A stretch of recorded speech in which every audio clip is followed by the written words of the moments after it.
Pendengar RRI dimanapun Anda berada, Astra ini kembali memberikan apresiasi kepada generasi muda inspiratif melalui 14 tahun semangat Astra terpadu untuk satu Indonesia Award 2023 di Menara Astra Jakarta.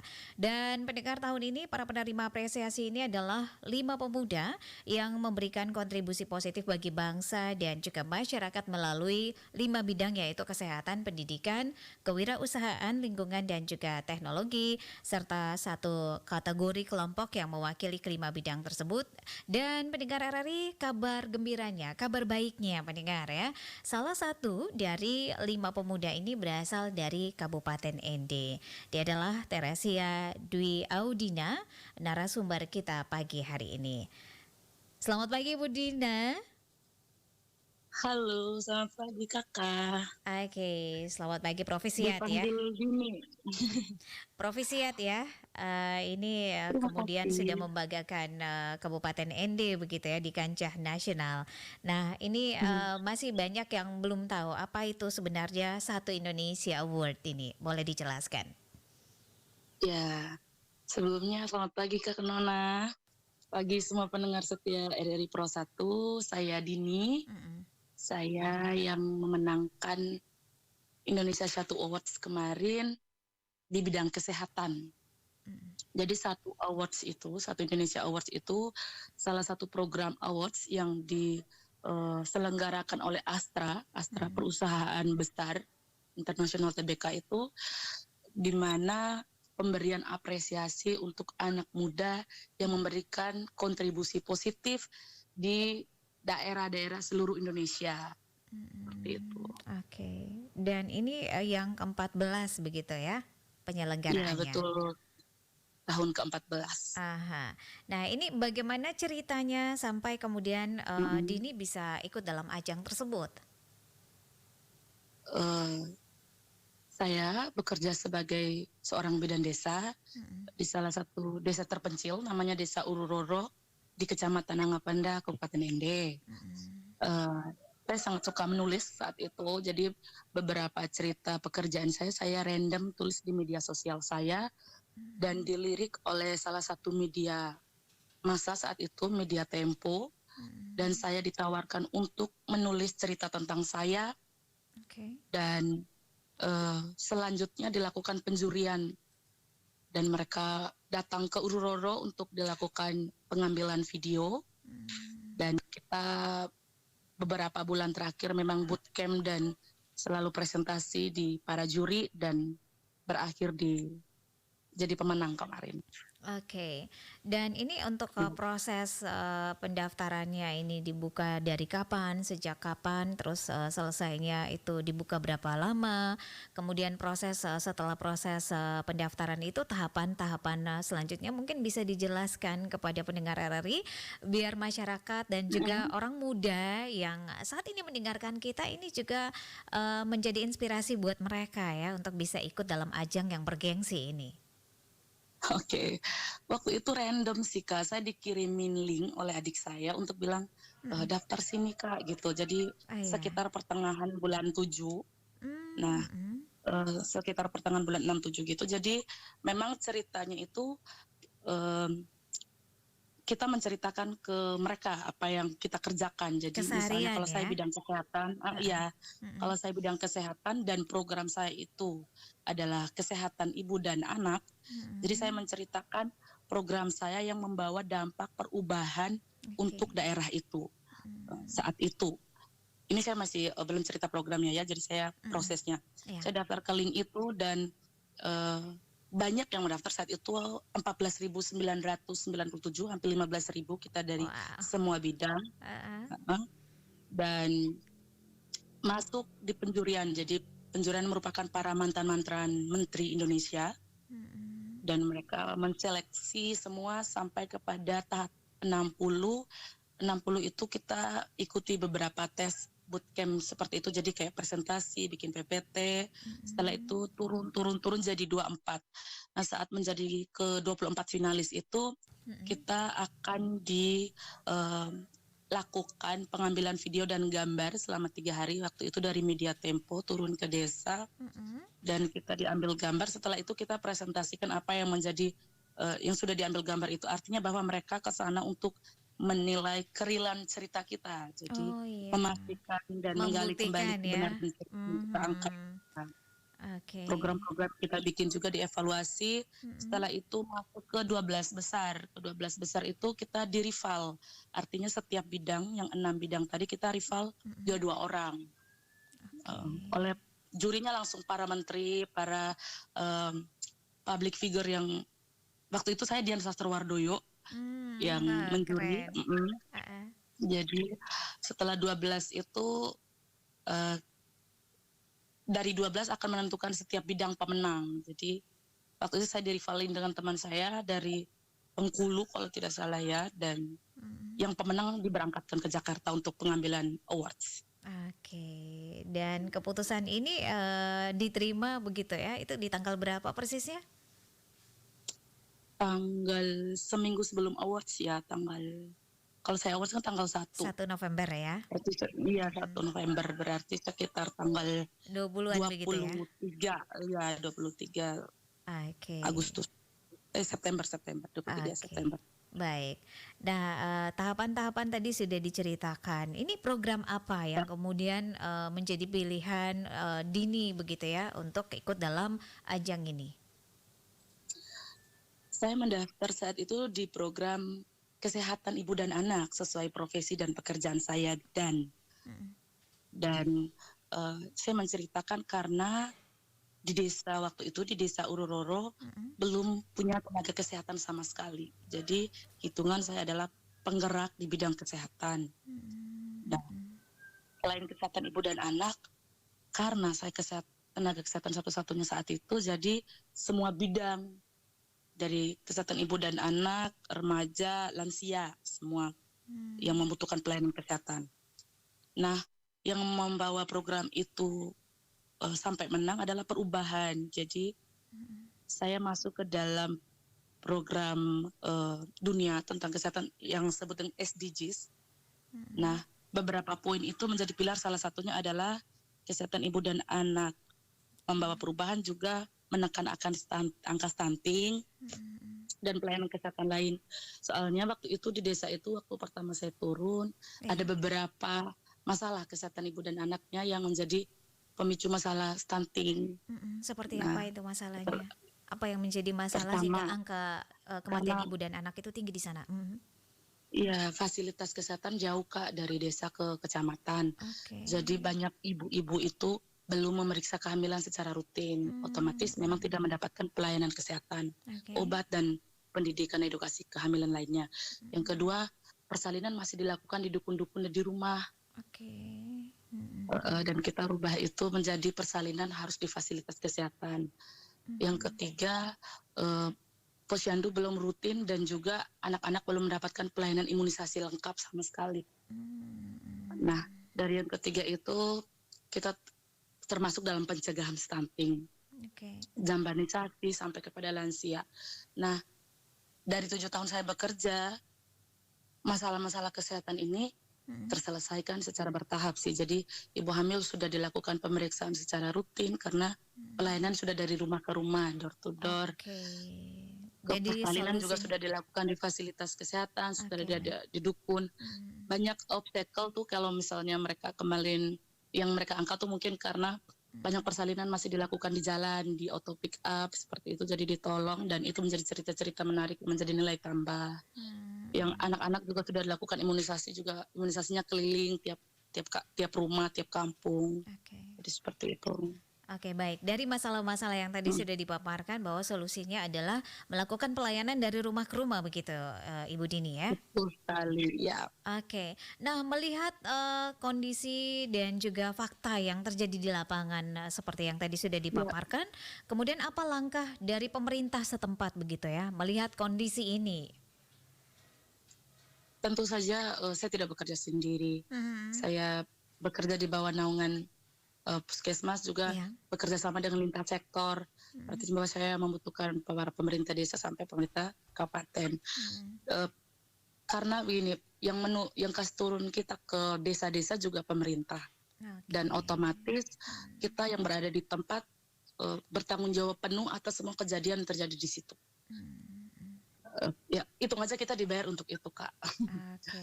Eh, Keren, keren dan ini. Mm-mm. mereka membantu kita di prosesnya, seperti misalnya Mm-mm. ya ada ibu hamil yang susah sekali mau ajak ke puskesmas hanya karena mungkin geografis ataupun ekonomi yang tidak memadai. Ya. Jadi kita waktu itu mereka bantu dengan SKTM, ataupun pernah di satu posisi ada ibu hamil yang tetap ngekeh gitu, kayak kekeh pengen bersalin di rumah. Mm-mm. Saya bikin kebijakan-kebijakan brutal, dan itu yang diangkat di SIA ini juga. Misalnya kalau ibu hamil yang bersalin di rumah Mm-mm. diancam Uh-uh. bayar saya 2 juta atau gitu, bisa jadi Oh kayak gitu. gitu. Atau kalau misalnya terima BLT, yang para penerima BLT terus rumahnya belum ada jamban, ya Mm-mm. sudah. Kalau misalnya ini sebenarnya program-program brutal yang sebenarnya tidak harus ya, Kak, maksudnya kayak Oke. hanya dibikin sebagai pengikat biar mereka takut aja dibikin, padahal bukan hak kita untuk bikin itu ya, maaf. Oke. Jadi kalau misalnya yang rumah yang belum punya jamban, kita bekerja sama, kita batasi BLT-nya. Kalau misalnya terima uang BLT tidak Mm-mm. kerja jamban, seperti itu. Oke. Jadi ini Atau mm-mm. Silakan. i- atau para anak-anaknya, kalau misalnya yang eh, penerima bantuan stunting gitu tapi posyandu malas, kita ancam aja kayak dibatasi atau tidak dilakukan pelayanan biar cakupan kesehatan itu tetap jalan gitu, Kak. Karena Mm-mm. beberapa mereka kan juga SDM-nya belum bagus untuk bisa paham apa yang kita kasih. Oke. Baik. Nah, Mm. dalam presentasi juga ini dijelaskan begitu ya, apa yang tadi sudah Ya, ya. disampaikan. Nah, bagaimana tanggapan dari para menteri begitu ya, yang menilai, yang Mm-mm. melakukan penilaian, para juri begitu mendengar pemaparan atau presentasi dari Dini saat itu? Prosesnya panjang ya, Kak. Jadi presentasi itu Mm-mm. memang harus ceritakan detail semua semua kejadian yang membawa berdampak perubahan. Oke. Dan mereka excited. Kebetulan waktu itu saya juga sebagai Mm-mm. sebagai apa ya, sebagai penerima Satu Indonesia Award terfavorit untuk Menteri Kesehatan saya. Jadi maksudnya adalah Mm-mm. ya, karena katanya sebagai bidan kok bukan ibu dan anak tapi kemana-mana kamunya. Ah, iya. Gitu. Jadi karena saya mengabdi di kampung, jadi memang sebuah semua kebutuhan kampung itu dilayani. Jadi kesehatan, pendidikan, lingkungan, sosial, ikut-ikut aja. Jadi kayak anak aktif aja gitu. Jadi dia suka, dan katanya walaupun Mm-mm. yang kamu lakukan itu di komunitas kecil, dan itu yang saya suka adalah eh, hal-hal kecil yang dilakukan di kampung, dan bukan brutal hanya karena berbeda polanya dengan orang lebih kota besar. Mm-mm. Jadi kalau bisa impact-nya besar untuk beberapa orang pun dan membawa perubahan, itu merupakan suatu perubahan yang baik. Jadi mereka sangat menerima dengan baik dan sangat disukai juga para jurinya. Mhm. Dan setelah disukai itu bahkan saking disukai, Dian Sastrowardoyo setelah itu langsung posting saya punya cerita dan muka di dia punya story Instagram. Luar Ya, biasa ya, ini dapat penghargaan double-double ini ya, ya. parah Harusnya sih, apresiasinya eh, parah, Kak. harusnya memfavoritkan Dian Sastrowardoyo ya. Ini malah sebaliknya begitu ya. Aduh, saya sampai nangis masa dijadikan inspirasi. Di Instagram itu ditulis, Teresia Dwi Audina, di mana kamu, kita harus ketemu, saya sangat suka kamu, kamu menginspirasi saya, kamu kok Wah, bisa tidak mengeluh dalam hal seperti itu. Jadi banyak ditulis waktu itu, ada nanti saya share kalau di media oke. sosial saya nanti ya. Oke, keren ini ya. Baik, Dini, Mhm. ini apakah Ya, pure keinginan dari Dini sendiri atau seperti apa? Untuk yang melakukan pelayanan ke mendaftar ini. bukan, untuk melakukan pelayanan Mhm. ke rumah-rumah begitu ya dengan lokasi tadi yang sudah disampaikan bahwa apa ya sangat ekstrim begitu ya dan juga jauh dari kecamatan. Tetapi Dini ini ya punya inisiatif sendiri ataukah ini memang programnya pemerintah desa begitu pemerintah di puskesmas Mhm. bahwa akan melakukan kegiatan seperti ini? Oh, oke. Awalnya Mm-mm. program ini sebenarnya sebenarnya program dari kabupaten waktu itu oleh Bapak Bupati, mantan Bupati, Bapak almarhum Bapak Marcel Patu, menarik semua tenaga PNS ke kecamatan, artinya ke fasilitas kesehatan yang lebih eh, kota gitu, Lebih lengkap begitu rujukan. ya? Jadi yang di desa-desa itu masuk yang honorer. Jadi biar kita jangan punah aja gitu kali ya Kak. Iya, ya. Biar ada kerja juga, butuh pekerjaan. Nah, salah satu desa ini beberapa tuh ditawari ke orang, belum ada yang mau karena memang aksesnya sulit, juga berjauhan, geografisnya letak dusunnya juga sangat-sangat jauh dan tidak berkesinambungan. Alias memang harus butuh motor kalau mau kemana-mananya. Oke. Karena akses waktu itu masih motor. Dan saya ditawari langsung oleh mantan bapak desa saya saat itu untuk menjadi bidan di situ. Saya di kampung itu kan kita saling satu dan saling menguntungkan. Saya butuh kerjaan, bapaknya butuh juga tenaga kesehatan, dan saya menerima desa itu. Saya kayak pengen aja bekerja di tempat yang belum ada orang sama sekali bikin itu, dan saya berharap kayak saya bisa menuangkan ide-ide gila saya waktu kuliah dan saya tuang di tempat yang baru, karena hitungan belum ada pembanding seperti itu. Dan bapak desanya suka. Waktu itu memang kita didanai sampai hari ini kita didanai dan desa, dan untuk menjadi pengikat karena mungkin kerjanya berat dengan medan yang berat, fasilitas prasarana dan sarana juga belum ada. Mantan bapak desa saya itu mendp saya dengan seekor anjing untuk bikin petahnya di desa itu waktu itu, dan puji Tuhan saya anaknya juga bertanggung jawab. Promo. Maksudnya saya sangat suka bekerja, saya sangat suka lapangan, saya suka explore, jadi berniat bertanggung jawab dan suka aja bikin segala halnya. Di desa saya sendiri ataupun di desa tempat saya bekerja, saya suka aja sibuk-sibuk diri gitu Kak. Oke, baik. Atas prestasi yang diterima ini, penghargaan seperti apa yang diterima begitu di Jakarta kemarin 1 November? Banyak ya. Pertama tuh mungkin dapat penghargaan itu, dapat piala Satu Indonesia Awards. Berat itu, maksudnya pialanya berat, kalau bisa saya deskripsikan hampir 2 kilo sih pegangnya itu. Terus yang kedua apresiasinya adalah kita diberi juga biaya untuk mengembangkan potensi dan program kita sendiri, lumayan banyak untuk diuangkan. Boleh disebutkan nominalnya? 60-an juta. Oh, luar biasa ya. Ya, terus sekarang juga kita punya relasi yang kuat untuk mengembangkan apa yang kita inginkan, yaitu Astra, di mana Astra itu juga punya banyak jejaring untuk kalau misalnya kita ingin bikin apa, mereka menyiapkan jejaring kita. Jadi kita punya relasi di lintas sektor yang juga lebih luas. Yang keempat, apresiasinya juga akan diundang tiap tahun ke Astra untuk setiap awarding, untuk setiap proses awards.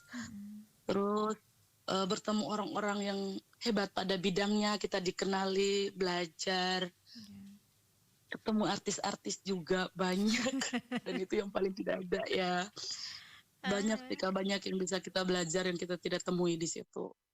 Oke, ini keren ya. Nah, setelah menerima Satu Indonesia Award ya, tadi ya sudah banyak sekali penghargaan yang diterima.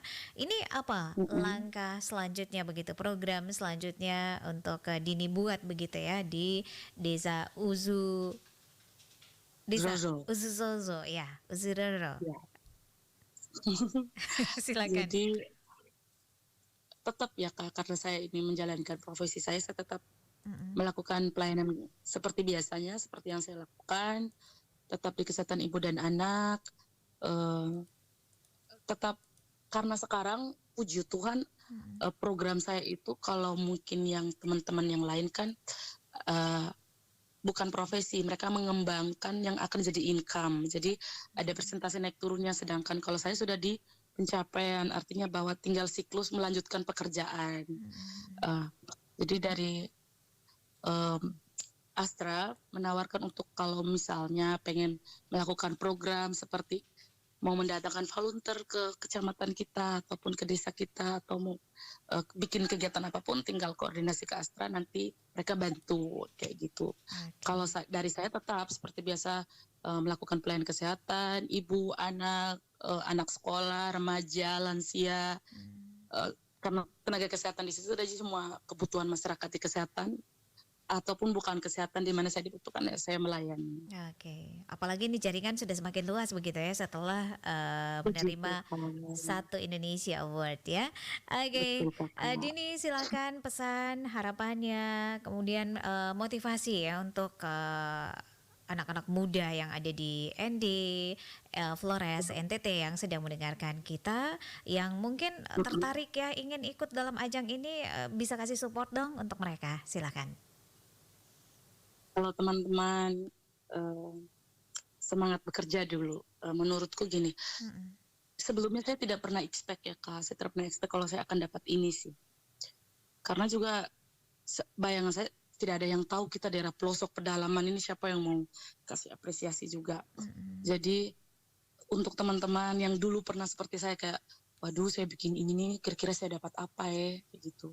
"Saya bikin ini untuk orang kira-kira negara tahu tidak ya?"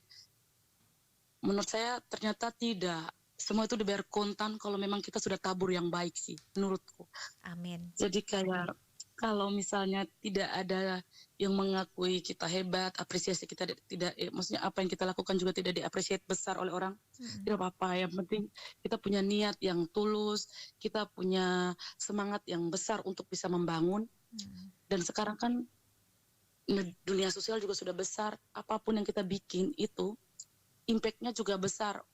Ya. Walaupun yang kita lihat masih hal-hal kecil ya, komunitas kecil, kita bikin mungkin untuk masih 1-2 orang, tapi tidak. Sebenarnya itu kita bikin perubahan. Hanya karena mungkin perubahan kita tidak diketahui banyak orang. Itu Ya. yang paling penting adalah bikin dulu yang kecil tidak apa-apa, nanti juga kalau punya rezeki, punya kesempatan, punya berkat pasti akan dijawab juga. Yang saya mau pesan adalah Mm-mm. juga ini, yang saya mau pesan juga eh, ini kan sudah ada yang buka jalan. Mm-mm.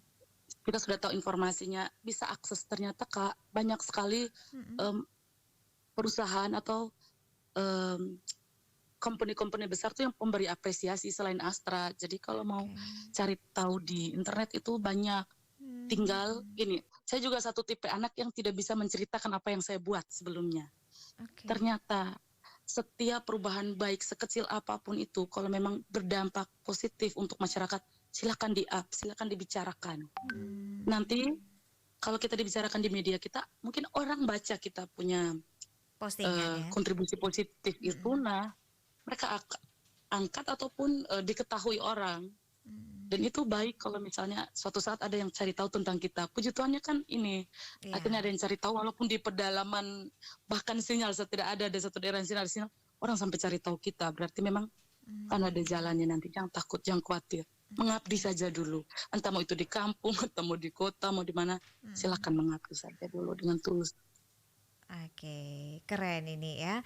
Baik, jadi intinya adalah bekerja saja dulu ya. Semua yang lain-lainnya akan ditambahkan dan akan indah pada waktunya seperti yang Dini alami ya. Baik. Oke, terima Tadi kasih macam Dini. Kak Nona Pustuara.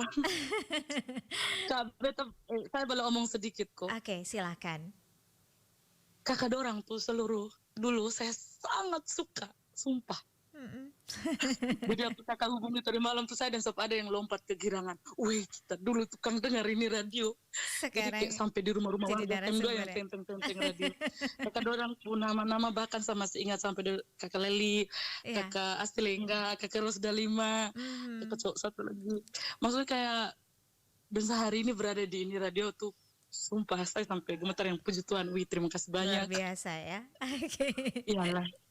Baik, Dini terima kasih untuk waktunya. Selamat pagi, salam Oke, untuk Kak. keluarga, tetap semangat ya. Terima kasih banyak juga. Semangat ya, Kakak. Iya, terima kasih.